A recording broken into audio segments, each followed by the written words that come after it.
Assalamualaikum warahmatullahi wabarakatuh dan salam sejahtera untuk para pelajar saya sekalian. Hari ini saya akan memulakan perbincangan di bawah tajuk kemahiran pentadbiran. Jadi bila kita masuk organisasi, kita mesti ada kemahiran dalam pengurusan organisasi itu tersebut. Jadi untuk menjadi ketua dalam organisasi, kita dianggap sebagai pentadbir. Bila mentadbir, kita mesti ada kemahiran pentadbiran. Jadi tajuk yang kedua akan kita bincangkan adalah rundingkan penerimaan dan serahan produk atau servis. Jadi kita nak terima ataupun kita nak serahkan, kita nak pamerkan produk kita ataupun servis kita kepada organisasi lain, maka inilah tajuk kita hari ini. Maka kita lihat apakah tujuan penerangan ini dibincangkan untuk menerangkan mengenai objektif dan strategi rundingan maklumat produk dan atau kedua-duanya sekali servis, penglibatan pihak dan kemahiran berunding. Itulah tujuan kita hari ini. Jadi lebih kepada strategi, mengenai strategi atau objektif rundingan. Kita merundingan, bermesyuarat, berbincang tentang maklumat produk ataupun servis kita, penglibatan pihak, kita melibatkan kemahiran berunding. Itulah tajuk kita, matlamat kita pada hari ini. Penerangan dia, objektif dan strategi rundingan. Apakah yang dimaksudkan dengan objektif dan strategi berunding? Berunding urus niaga dengan pembekal dan pelanggan tidak semestinya hanya melibatkan harga yang anda inginkan. Bukan nak bincang pasal harga saja. Anda mungkin mahu berunding faktor lain seperti masa penghantaran, tempoh pembayaran dan kualiti barangan. Macam itulah, macam kita nak order barang, bila boleh sampai barang tu, berapa nak bayar macam mana, itu penting. Dan barangan mesti kualiti, setakat mana kualiti barangan boleh kita pamerkan pada pelanggan kita ataupun pada pengedar kita, ejen kita, macam-macam lah. Jadi itulah perundingan kita tu. Sebelum anda mula berunding, tetapkan objektif rundingan dengan menyediakan satu senarai faktor yang paling penting. Mesti kita tengok dulu, kita nak runding orang tu, kita bincang dia, kita tetapkan dulu apa senarai bahan yang kita nak runding tu. Tentukan apa yang anda sedia dan tidak bersedia untuk betul ansur. Ada yang kita boleh betul ansur, kadang dia tak harga murah sangat ke, dengan kualiti nak baik tapi harga nak murah. Itu kita tengok boleh takat mana kita boleh betul ansur. Kunci utama adalah untuk mewujudkan hasil yang anda inginkan tetapi realistik. Hasil dia kita mahu, tapi bagilah logik. Macam tukang rumah buat rumah, nak bagi elok, cantik semua, tapi harga kita nak rendah. Boleh tak? Takat mana yang kita boleh mampu untuk kita laksanakan. Jika anda tidak bersedia untuk berkompromi, rundingan mungkin akan gagal. Jadi kita tak mampu nak berkompromi. Ada yang kena berkompromi, ada yang tidak boleh. Kita kena fikir banyak faktor. Pertama, berikut adalah faktor-faktor utama untuk dipertimbangkan apabila menetapkan objektif bagi rundingan pembelian. Ini termasuk pertama, harga. Paling penting sekali harga lah. Sebab kita nak dapat untung daripada harga ni, nak hidup. Ada kes kita bagi murah, tapi adakah murah yang kita beri itu kita dapat untung lah, yang semaksimumnya. Yang kedua, nilai untuk wang. Nilai untuk wang ni maksudnya hasil kerja tu dengan ada nilai tak dengan wang kita. Macam saya cakap tadi, kalau kualiti yang tinggi dengan harga yang murah, adakah logik? Kita kena fikirkan penghantaran. Kalau barang-barang yang memerlukan penghantaran, macam mana kita nak menghantar? Itu pun kadang-kadang memerlukan kos dan masa. Mampu tak kalau nak diminta dalam masa yang singkat? Kita mampu nak buat dengan kualiti yang tinggi dan penghantaran yang singkat? Kita fikirkan itu dengan logik yang betul. Nombor 4, terma bayaran. Bayaran tu kadang-kadang dalam syarikat yang besar kita membayarkan secara angsuran. Bila nak bayar, macam mana nak bayar cara mana, itu perlu dipertimbangkan. Yang kelima, pengaturan servis selepas jualan dan selenggara. Pengaturan servis selepas jualan ni selalunya tidak ada bayaran dah. Lama mana kita akan berikan servis percuma sekiranya berlaku apa-apa yang perlu kita ada, tak jangka lah, kerosakan ataupun Dan selenggaraan, ada juga perkara-perkara yang perlu selenggara, perlu kos tambahan atau tidak. Macam kereta contohnya kan, kita servis selepas jualan tu, apa yang kena bayar, apa yang tak kena bayar, takat mana yang boleh kita garantikan dia. Itu ada juga perkara yang perlu dipertimbangkan. Yang keenam, kualiti. Yang kita bincangkan tambah sekali tu, produk kita kualiti tahap mana, dengan harga, dengan benda yang kita nak pamerkan kepada orang tu, kualiti kita apa, kelebihan barang yang kita. Yang ketujuh, kos hayat produk dan perkhidmatan. Produk kita ni boleh tahan lama mana, kita boleh jamin. Waranti dia lama mana, 3 tahun ke 5 tahun ke. Dalam 3 tahun itu kita boleh warantikan dia. Kalau rosak, kita akan bantak baru contohnya. Dan servis kita lah, servis boleh tahan lama mana. Servis kadang-kadang kita buat servis cat, contoh mengecat rumah, lama mana cat itu boleh tahan. Dan yang terakhir, yang ketujuh, sama ada produk atau perkhidmatan itu diperlukan atau dikeluarkan perniagaan anda. Sama ada produk atau perkhidmatan itu diperlukan atau dikeluarkan oleh perniagaan anda. Boleh tak keluar? Kali keputusan lah. Maksudnya, kalau di perbincangan itu dah kita nampak kita dah boleh dapat untung ataupun boleh memuaskan hati pelanggan, baru kita buat kesimpulan, kita boleh tak. Kadang-kadang dengan rundingan-rundingan ni lah menyebabkan kita mampu mendapat tender lah, istilahnya macam tender ataupun barangan itu dapat kita bekalkan atau tidak.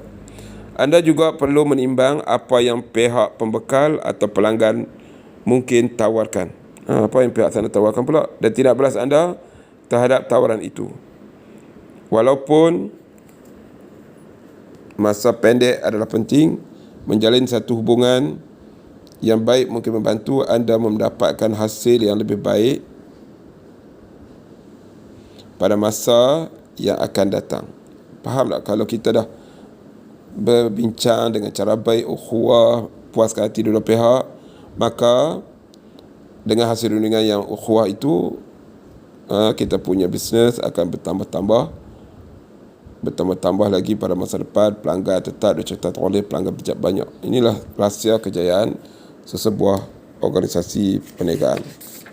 Okay, kita pergi muka surat yang kedua. Kita lihat penerangan dia. Adalah penting untuk merancang strategi anda secara bertulis sebelum memulakan rundingan. Kita tulis dulu dalam satu kertas apa yang kita nak bincangkan tu. Ini akan membantu anda menyediakan matlamat yang jelas dan mengusahakan had anda dan had yang anda boleh terima dalam perundingan tersebut. Faham tak? Sekiranya kita tulis, kita boleh menyediakan matlamat yang jelas, yang terperinci, mengusahakan had anda. Kita ada takat-takat mana yang kita sokong atau kita tak sokong, yang kita terima ataupun kita tak terima. Tulis itu penting, ataupun kita bersedia dulu.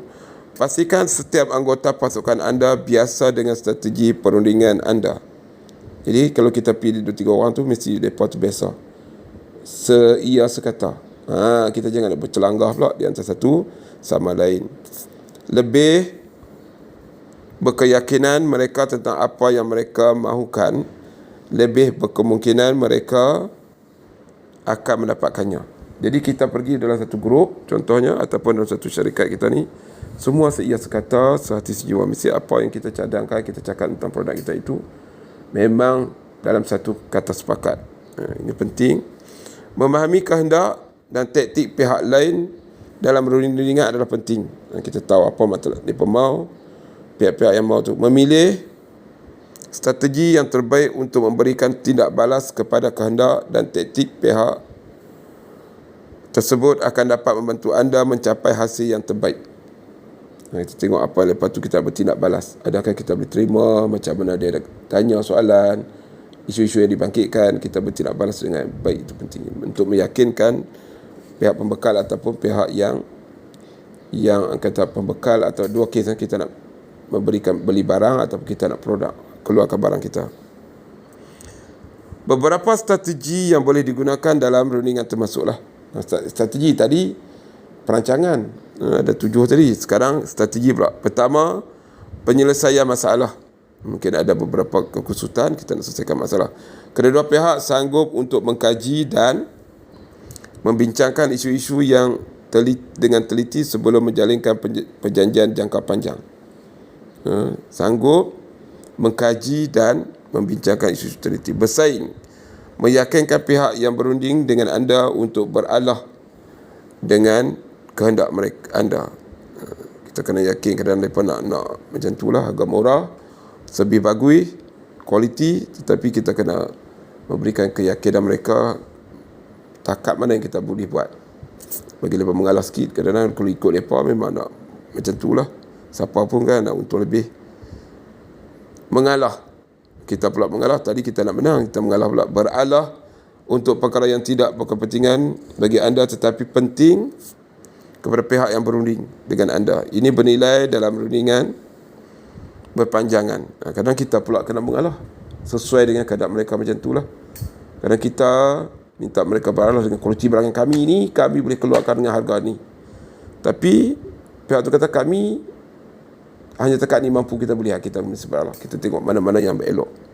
Bertolak ansur. Tadi semua bergabung sekali lah, bertolak ansur. Kedua-dua pihak melepaskan hasil terbaik yang diinginkan dan berpuas hati dengan keputusan yang diperoleh. Kadang-kadang yang terbaik sangat kita tak dapat lah. Kadang-kadang kita beralah juga. Kita kena bertolak ansur juga. Dan yang kelima, tidak bertindak. Membeli masa memikirkan tentang cadangan, mengumpulkan lebih banyak maklumat dan memutuskan taktik-taktik untuk tindakan seterusnya. Kadang-kadang kita lihat feedback yang lain di syarikat ini, manakala pembekal-pembekal ini yang telah memberikan bekalan pada syarikat yang lain, macam mana keadaan itu penting. Strategi yang anda pilih adalah akan bergantung kepada siapa anda berunding dan jenis hubungan anda dengan mereka. 2. Maklumat produk dan atau servis. Jadi maklumat macam mana kita dapat. Antara strategi yang terbaik dalam berunding jualan adalah pengetahuan mengenai produk dan atau servis anda. Ia adalah kemahiran menjual yang penting. Memahami ciri-ciri produk membolehkan anda mempersembahkan faedah produk tersebut dengan tepat dan meyakinkan. Pelanggan bertindak balas kepada jurujual yang bersemangat, teruja dan produk mereka dan bersungguh-sungguh berkongsi faedahnya dengan mereka. Jadi maklumat produk kita ni mesti kita beri, ataupun sebab kita mesti kita terang, yakin dan penuh kepercayaan. Jangan kita bohong. Kita pandai bohong, kita sebab kita teruk. Jadi kita kena ada maklumat tentang produk syarikat tersebut supaya tidak berlaku percanggahan lah. Kadang dia berikan maklumat, tiba-tiba dia tak mampu untuk memberikan yang sebaik yang macam dia cakap. Ada juga maklumat macam tu. Kita lihat pelanggan lebih mempercayai jurujual yang berkeyakinan dengan diri mereka dan apa yang mereka jual. Keyakinan boleh dibina dengan meningkatkan pengetahuan tentang produk dan servis yang ditawarkan. Jadi kita mesti ada keyakinan. Keyakinan produk kita ni elok, cantik. Tapi kita ingatlah salah satu saja, jangan kita terpengaruh dengan orang cakap. Kadang-kadang boleh menyebabkan dia tu ada unsur-unsur kecoh, mohong. Kadang-kadang orang tu pandai cakap, rupanya dia pandai mohong. Kita ingatkan pandai cakap. Gunakan semua maklumat yang lazim dan kreatif untuk mempelajari mengenai produk atau perkhidmatan anda, termasuk pengalaman anda menggunakan produk ini. Kalau kita boleh tunjuk ni produk kecantikan, tengok kita tak cantik, ada tak logik tak? Setakat mana yang cantik tu, hilang cahawat ke, hilang cahagat ke, hilang apa semua tu. Keterangan produk seperti brosur dan katalog. Kalau kita ada brosur, ada katalog, ada pamphlet apa, kita boleh bagi kat dia penerangan tentang produk kita. Forum dalam talian. Kita boleh abang lepas ni orang hantar WhatsApp ni, bagus barang cik. Terima kasih kakak, kuih kakak sedap. Contohnya. Kuih nasi kami nak tambah lagi, mungkin kami nak repeat lagi. Itulah kita tengok forum dan telah beryakinkan orang. Maklum balas daripada pelanggan. Macam tadilah. Pelanggan kata bagus, cantik, kita tunjuk kat dia bukti dia. Penerbitan perdagangan dan industri. Kalau ada tu lagi bagus. Kalau ada kita keluarkan dalam soabak ke, keluar dalam TV ke. Rekod dalaman jualan. Kalau kita abang ni syarikat kami dah untung lah. Kalau kita lihat orang jual insurans contohnya, tunjuk syarikat daripada Jaya, ada banyak syarikat, ada banyak anak syarikat, boleh pergi umrah lah apa semua. Itu rekod jual yang meyakinkan orang. Ahli kumpulan anda ni mana? Ni kami ada ni pengarah ustazah terhebat di Malaysia ni dah masuk. Itu satu orang kata apa, kita boleh cakap duta lah. Ataupun ini ada wakil rakyat masuk, ini ada artis dah masuk, dia yakin. Jadi kita boleh meyakinkan orang. Melawat penghilang. Penghilang kita buat produk kita mesti tengok ni bersih ni, misi canggih ni. Program latihan penjualan, latihan pada ahli kita. Macam mana kita ada program maklumat pesaing. Ada barang-barang lain tentu kita kata insurans kita nak elok, dia buat insurans tu, kita ada maklumat tentang insurans tu, macam ni lah insurans sana tu, dia tahan 3 tahun dia, kami tahan 5 tahun. Kata kita ada maklumat. Kalau cerita tentang satu syarikat lain, kita ada maklumat. Itu yang penting. Kita tak tahu, syarikat lain kita tak tahu menau, susah meyakinkan orang. Ada 10 perkara yang perlu kita jadikan sumber maklumat kita. Jika produk dan perkhidmatan anda mempunyai kelemahan dalam situasi tertentu, perlu jujur kepada pelanggan anda mengenainya. Beritahu mereka jika anda fikir produk dan perkhidmatan anda tidak sesuai untuk mereka, dan mereka akan lebih cenderung untuk mempercayai anda apabila mereka memerlukan sesuatu pada masa yang hadapan. Kadang-kadang kelemahan pada produk kita tak abang kat orang. Tetapi kita kena jujur. Abang ni, benda ni kadang-kadang kalau jangan kita buka hampir 3 jam. Bukan 3 jam kita tutup saat. Bila dia sejuk, kita abang tu. Kita dah kelemahan barang kita, kalau buka lama dia akan jadi jam. Contohnya lah. Kita abang dia, kalau bahan tu boleh tahan lama kita buka, setakat berapa jam kita kena tutup saat. Ada produk macam tu. Ada produk kata jangan dedahkan benda ni di tempat yang panas. Atau produk ni jangan makan dia sejuk-sejuk. Macam-macam lah. Jangan, contohnya kalau kita pernah dengar madu lebah. Madu lebah elok apa semua kan, cantik semua, elok ubat semua. Tapi dia kata syarat dah, jangan dengan gunakan sudu besi, contohlah. Maka itu kita cerita sebenar-benarnya. Dengan melibatkan pelanggan anda boleh menggunakan pengetahuan anda untuk membawa pelanggan anda melalui proses penjualan dan membuat pengalaman mereka pengalaman yang menyeronokkan sehingga mereka mahu datang semula. Jurujual yang berjaya mengetahui semua ciri-ciri produk mereka dan berkemahiran menukarkan ciri-ciri ini kepada faedah-faedah untuk pelanggan. Jurujual yang hebat, dia dapat mampu menceritakan semua kelebihan, kehebatan, banyak pengetahuan tentang produk kita, buat di mana, hasil bahan apa bahan ni, apa kelebihan dia. Itu penting. Dengan melibatkan pelanggan, anda boleh menggunakan pengetahuan anda untuk, ini saya dah baca tadi kan, untuk mengamalkan kemahiran ini. Terlebih dahulu senaraikan ciri-ciri produk anda, potensi faedah dan semua maklumat untuk pelanggan anda. Pertimbangkan bagaimana anda dapat menyampaikan potensi faedah. Contohnya, ini gelap ni. Contohnya, ciri-ciri produk. Ini gelap ni. Tengok ni. Ciri-ciri produk. Apakah ciri-ciri produk? Yang kedua, faedah yang mungkin untuk pelanggan. Pertama, ciri-ciri produk, faedah yang mungkin untuk pelanggan. Tujuan produk dia. Ciri-ciri dia, produk. Tujuan. Faedah dia apa? Ia akan memenuhi keperluan anda, menjimatkan masa dan wang. Tu nampak? Bagaimana ia bekerja? Ia mudah digunakan supaya anda tidak kecewa dengan ciri-ciri yang rumit. Bagaimana ia dibangun atau dikelangkan? Ia menyokong industri tempatan dan membantu alam sekitar. Contohnya lah. Bagaimana kualiti disemak? Anda boleh yakin ia boleh digunakan. Bagaimana dengan penghantaran? Anda tidak perlu risau dengan penghantaran. Kami mengaturnya untuk anda. Kita bagi tahu. Kami akan post, kami akan semua sampai depan rumah pintu depan anda. COD contohnya lah. Bagaimana ia diselenggara dan diservis?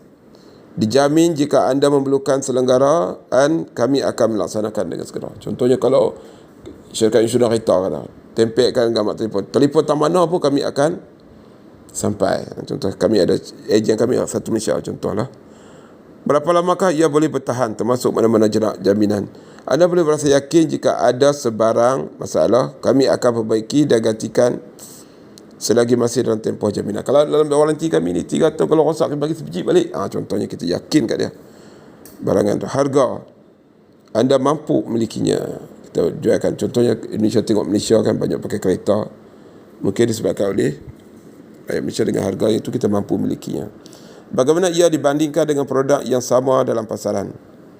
Anda boleh buat keputusan anda berdasarkan reputasi perniagaan kami diterima bagi produk kami yang terima baik oleh pelanggan-pelanggan.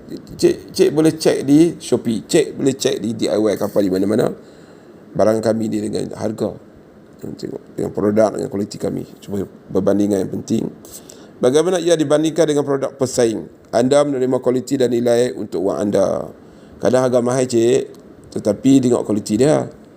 Ini harga murah tapi tak tahan. Contohlah. Kekuatan dan hadnya. Anda membeli produk yang bersesuaian dengan keperluan anda. Produk lain yang produk yang melengkapi ini, produk lain yang melengkapi, produk lain yang boleh melengkapi produk yang kita ada ni. Nak kena pakai apa, kena baja. Membeli produk yang melengkapi ini membolehkan anda keperluan keseluruhan isi rumah. Okey, yang ketiga, pihak-pihak yang terlibat. Tengok ni, sistem kamera kurang masukkan, minta maaf. Ini kita buat secara simple saja. Apakah pihak yang terlibat? Kebanyakan ahli perniagaan menganggap urus niaga yang baik adalah yang memenuhi semua keperluan mereka. Tetapi banyak faktor lain yang perlu dipertimbangkan, seperti sama ada anda mahu membuat urus niaga dengan pembekal atau pelanggan tersebut di masa hadapan ataupun tidak. Kedua-dua pihak perlu menamatkan perundingan dengan berasa selesa dan gembira dengan perjanjian yang dibuat. Perundingan boleh gagal jika salah satu pihak berasa terpaksa atau tertekan. Jadi kita mau mesyuarat ini, kita mau dapat kata putus kedua-dua pihak. Perjanjian kita buat tu mesti puas hati.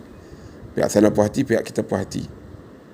Supaya kita ni bukanlah melanggan 1 hari 2 hari. Kita mengharapkan bahawa kita ada langganan istimewa, kedua-dua puas hati, sebiar elok, dia berbayang elok, semua elok, sesuai dengan ukhuwah. Panduan ini menggariskan membuat rundingan sesuatu urus niaga, termasuk menetapkan objektif anda, memahami polisi pembekal dan menggunakan taktik yang tepat. Pertama, tetapkan objektif apabila membuat rundingan dengan pembekal atau pelanggan. Apa objektif kita? Kita nak barang dia, apa objektif? Macam mana kita nak buat kuih bahulu yang macam ni, yang naik banyak semua, ataupun kita nak jual barang kita ni atau keperluan pelanggan sihat ke sakit ke. Fahami pembekal atau pelanggan anda. Kita fahami. Kena lepas kita faham sama mereka pun kadang orang susah nak sampai, kita kena fahami. Bangunkan strategi rundingan. Strategi kita tu. Tadi lah. Pasukan rundingan, kita kena pergi seorang ke, 5 orang ke, 10 orang ke. Jalankan perundingan. Kalau perundingan lah. Rundingkan harga, penting sekali. Semak pembekal atau pelanggan anda. Kita cek balik tu, tengok dia ni bagus tak, Olim punya servis dia kat Olim macam mana. Lakarkan kontrak pembelian dan penjualan anda. Lakarkan, atau kita binakan satu perjanjian lah. Penting kalau boleh perjanjian tu sign, tertangan, kita letakkan, simpan polis. Bukan kita anggap tak elok, tapi ini penting sebelum apa-apa berlaku.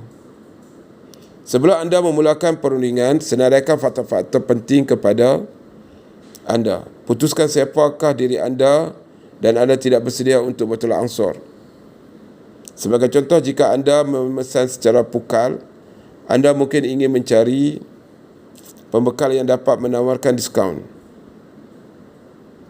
atau jika anda terlibat dengan perisian, dalam perisian komputer yang rumit, anda mungkin ingin memastikan latihan diberikan sebagai sebahagian daripada urus niaga. Macam kita nak beli satu produk software ke apa ke, mesti kita perlukan beri latihan kan. Ataupun kita menggunakan alat-alat yang sukar, yang sulit, yang kita dengan manual saja tak boleh faham, kita minta dia memberikan latihan kepada produk kita. Jadi banyak di sekolah-sekolah atau barang-barang apa yang kita perlukan latihan terperinci. Kemahiran berunding. Kemahiran berunding untuk pentadbiran yang profesional membangunkan kuasa mempengaruhi anda walaupun mempunyai autoriti terhad untuk mencapai keputusan yang produktif dalam persekitaran tempat kerja yang serba pantas dan pelbagai tugasan. Profesional pentadbiran mesti berunding secara berkesan. Tarikh akhir, sumber, kebelanjawan, boleh serah dan keperluan lain. Selalunya dengan kaki tangan yang mempunyai autoriti yang lebih. Kaki tangan mesti ada kuasa lah. Dia buat keputusan, bos tak sokong, kacau. Jadi penting. Dalam kursus aerodinamik ini, pentadbiran yang profesional dapat mempelajari bagaimana mengaplikasikan kaedah dan kameran perundingan yang berkuasa dengan lebih cekap dan yakin. Mereka akan memperoleh peralatan penting dan template untuk digunakan dengan serta-merta di tempat kerja bagi berunding keputusan terbaik untuk diri mereka dan kaki tangan yang mereka sokong pada setiap tahap dan organisasi. Langkah-langkah yang perlu diambil adalah seperti berikut. Pertama, takrifkan keutamaan rundingan dan matlamat anda dengan fokus yang jelas. Dapatkan pandangan baru berkenaan impak positif dan impak negatif gaya perundingan anda berunding. Macam mana kita bincang ni? Okey tak? Setuju tak? Bebas tak? Sesuai dengan cara saya cakap ni? Kasar tak? Kita tanya dia. Menjadikan lebih baik dan pantas dalam merancang perundingan anda untuk meningkatkan potensi anda untuk berjaya. Jangan banyak serabut. Kita bincang benda-benda penting saja. Singkatkan masa. Kena pasti jangkaan dan sesuaikan dengan gaya rundingan yang lain. Tentukan strategi dan kaedah rundingan yang paling berkesan bagi situasi yang berbeza. Dapatkan persetujuan dan komitmen daripada orang lain walaupun mereka mempunyai autoriti yang lebih. Gunakan kuasa menyoal proaktif dan mendengar secara kritikal untuk mempengaruhi orang lain secara konsisten. Kita nak tanya dia, nak bincang, kita kena bincang dia cakap tak mau. Kita dah cakap seorang macam dalam kelas kan, cikgu cakap seorang tak mau. Sama-sama cakap, berikan masa, dia ni dengar, dia ni cakap, dia dengar. Tunjukkan kefleksibelan perundingan dengan menggunakan penyelesaian masalah kreatif. Itu penting. Bila jadi masalah macam ni, bila jam macam ni, apa kita nak kena buat? Jadi kita akan tunjukkan. Berkomunikasi dengan tegas dan diplomatik untuk membina rakan kongsi rundingan yang kukuh. Respon kepada perunding yang menyusahkan tanpa menjadi terlalu defensif, membela diri atau menyerah. Tidak memperbadikan tindak balas emosi kepada ketegangan, perbezaan pendapat, kemarahan dan konflik. Contohnya kita jenis baran, bimbing syurat, baran tu kita kena buang lah. Jangan jadikan dia sebagai aku memang tak boleh kalau aku muka merah, kita rugilah. Dapatkan penutupan rundingan dengan lebih cekap untuk mencapai perjanjian yang saling menguntungkan. Dokumen rundingan tersebut bagi memastikan tindakan dan keperluan jelas dan tepat. Kita kena dokumenkan. Mesti ada sesuatu yang nak tulis. Ketahui masa yang sesuai untuk meninggalkan rundingan tersebut. Tengok time dia. Masuk asar ke waktu zuhur ke. Pengaruhi orang lain pada semua tahap. Pengurusan kanan, rakan sekerja, kaki tangan, pelanggan dan pembekal. Itulah saja ilmu kita hari ini, rundingan. Belikan barang apa semua tu kita kena ada rundingan. nak beli barang kah, kita nak jual barang kah, mesti ada perundingan yang kita huraikan panjang lebar secara setengah jam ini. Dan hari ini dah tepat setengah jam. Kita lihat soalan-soalan tentang kita bincang tadi. Ingat tak?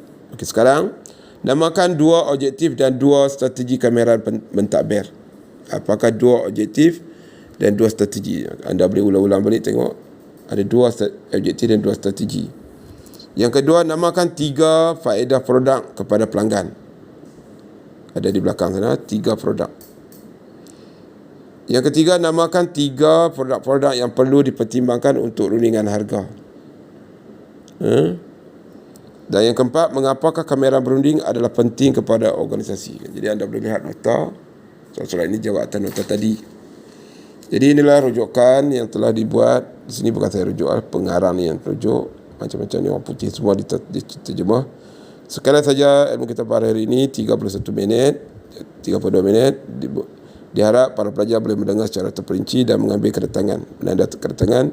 Sekali saja, wabillahi taufiq wa hidayah. Assalamualaikum warahmatullahi wabarakatuh.